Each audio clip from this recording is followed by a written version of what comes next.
Dua warga desa Tamblang Kecamatan Kubu Tambahan, ditemukan hanyut di Tuka Desa Bontihing, pada Selasa 7 April sekitar pukul 16.30 WITA.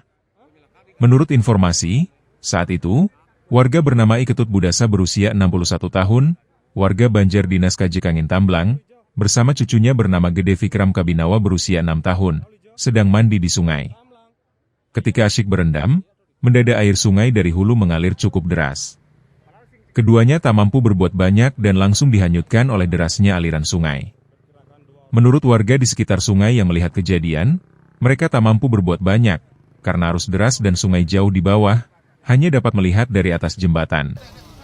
Kedua korban akhirnya ditemukan tak bernyawa dalam waktu yang tidak bersamaan. Sang kakek, Iketut Budasa ditemukan terlebih dulu. Sementara sang cucu, ditemukan pada Rabu 8 April pukul 7 WITA oleh warga. Jenazahnya dievakuasi menuju rumah duka di Dusun Kajekangin Desa Tamblang. Edi Robin, Denpost.